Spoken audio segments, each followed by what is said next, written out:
Nous allons donc voir comment Wait Your Wallet fonctionne. Alors, en accédant à la plateforme, bien sûr, donc vous avez plusieurs moyens de vous connecter. Vous pouvez utiliser donc votre Ledger, une clé Ledger, MetaMask, une phrase de récupération clé privée, donc phrase de récupération clé privée, ou alors un fichier clé, donc Keystore. Ce que nous allons voir ici, c'est déjà commencer par créer un portefeuille.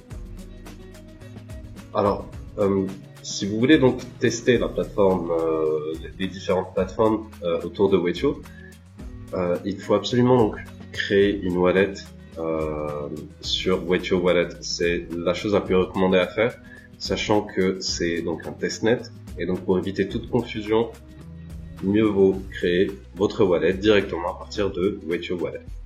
Donc, ici nous avons les 12 mots, ce qu'on appelle aussi donc mnémonique ou phrase de récupération, que nous allons donc mettre de côté. Donc, quand vous créez votre mnémonique ou votre phrase de récupération, il ne faut pas la garder donc, il ne faut pas la garder sur votre ordinateur. Il faut l'écrire sur un papier et mettre ce papier à l'abri. Pareil pour votre clé privée que vous pouvez récupérer directement ici. En cliquant, votre clé sera donc copiée dans le presse-papier. Donc, nous allons aussi la mettre de côté. Voilà. Ensuite, confirmer. Donc, ici, c'est la partie confirmation, où il va falloir donc remettre les 12 mots en place dans le même ordre qui nous a été affiché précédemment.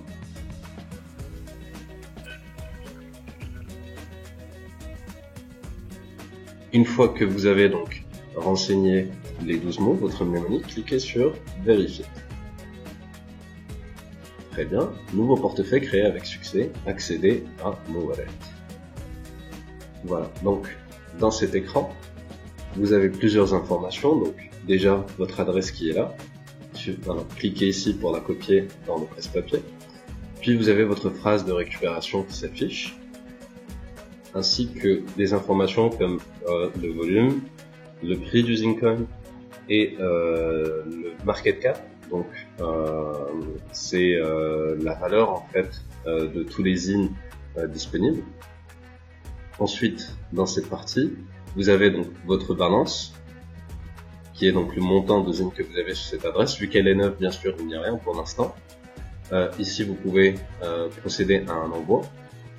Et en cliquant ici, vous pouvez directement accéder à WaitioScan, que nous verrons dans une autre vidéo.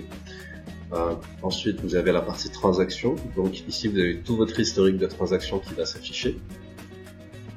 Puis les boutons donc envoyer et recevoir, afin de donc envoyer ou recevoir des zines. Donc ici, ce que nous allons faire maintenant, c'est déjà commencer par envoyer des zines. Donc pour pouvoir recevoir des zines sur cette adresse, nous allons utiliser le faucet ou robinet. Donc pour ça, entrez votre adresse ici. Alors, il faut que ce soit donc une adresse comme ça, donc c'est-à-dire qui commence par 0x, etc. Donc c'est une adresse de portefeuille. Si vous mettez une adresse mail par exemple, ça ne fonctionnera pas. Puis donc, passez le captcha et get 5 zines. Voilà, donc 5 zines viennent d'être envoyées. Nous allons vérifier ici. Transaction, voilà, vous voyez, une nouvelle transaction vient d'arriver. Donc vous avez le TX hashage, donc c'est l'identification de la transaction, l'idée de transaction. Le type, donc receive, donc qui signifie donc recevoir, réception, et la quantité, donc 5. En revenant ici sur balance, en rafraîchissant, vous avez donc votre balance mise à jour. Une fois que vous avez terminé, vous pouvez donc cliquer sur ma wallet, puis les connexions. Alors, maintenant, nous allons voir comment se connecter. Donc, nous avons eu la clé privée, que nous pouvons donc insérer directement ici, par exemple, de cette manière, et en cliquant sur importer. Voilà, donc nous nous retrouvons sur la même adresse, qui dispose donc d'une balance, avec le même historique de transactions. Donc maintenant, nous allons voir comment faire pour se connecter, pour importer une wallet, par exemple, en utilisant la phrase de récupération. Donc, n'oubliez pas bien sûr de cliquer sur la partie phrase de récupération. Et ici, insérez donc les 12 mots séparés par un espace.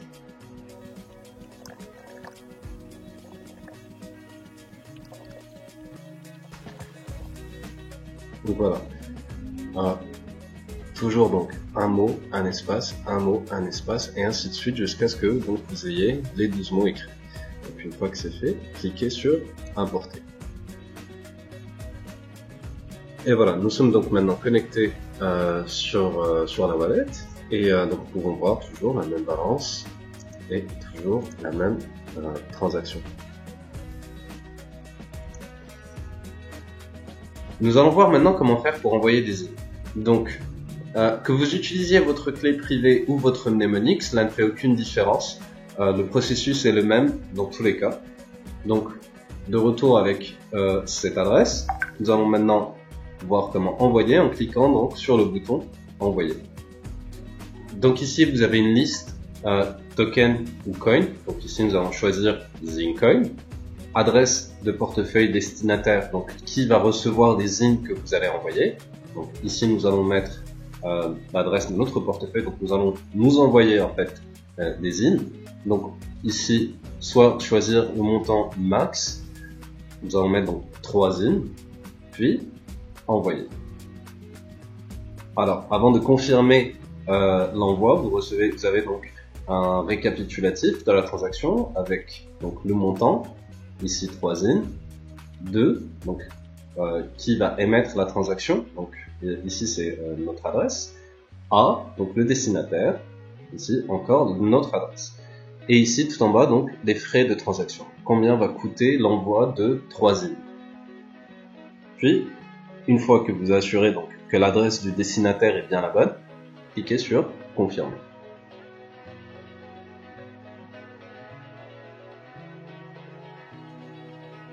Voilà, l'envoi a bien été fait.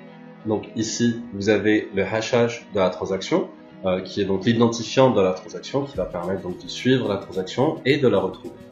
Donc, vous pouvez voir donc que dans la balance, maintenant, ça n'est plus 5 zines, mais 4,999. C'est parce que les frais de transaction ont été donc déduits. Puis, dans transaction, vous voyez ici, send 3 zines, avec donc le hashage, donc l'identifiant de la transaction. Maintenant, nous allons voir comment faire pour se connecter en utilisant MetaMask. Donc, MetaMask est un portefeuille sous forme d'extension qui peut être installé donc sur Chrome, Firefox ou Brave. Donc, pour continuer, nous allons cliquer sur MetaMask.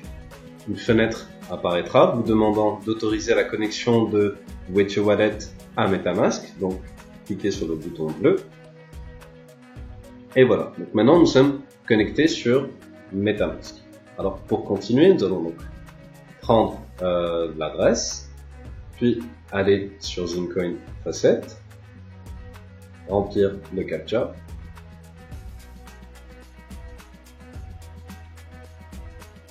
puis cliquer sur Get 5 zines.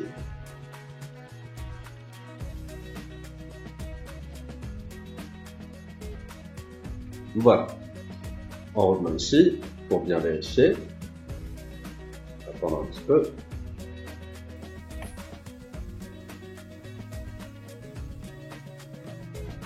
Et voilà. Donc, ce qui vient d'arriver en fait, c'est que parfois quand on va trop vite, il y a donc cet écran qui s'affiche pour vérifier que vous êtes bien un humain et non un robot. Donc, maintenant nous avons 5 zines.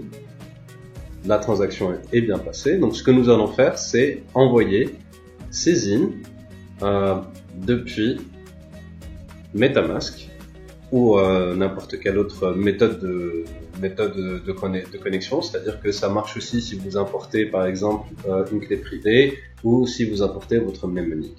Donc, cliquez sur le bouton envoyer, sélectionnez donc le token ou le coin, ici donc Zincoin, puis l'adresse de portefeuille destinataire.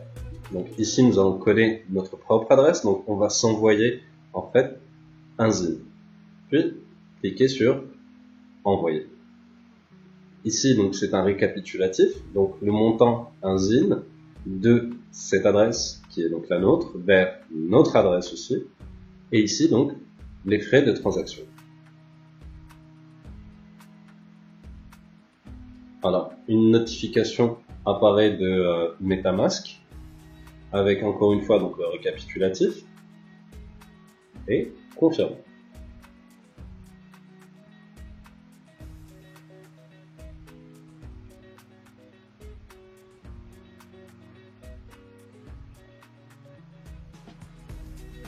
Ah, ici donc le statut est pending, donc c'est toujours en attente.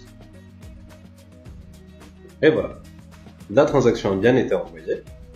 Et ici donc nous avons le hashage de transaction, donc l'identification de la transaction. Et maintenant en allant ici, vous voyez qu'il y a une transaction de type send, qui est donc envoi, quantité de 1 Zin. Dans la balance, nous avons maintenant moins de 5 Zincoin, sachant que il y avait donc des frais qui ont été prélevés pour envoyer la transaction, donc ce qui est tout à fait normal.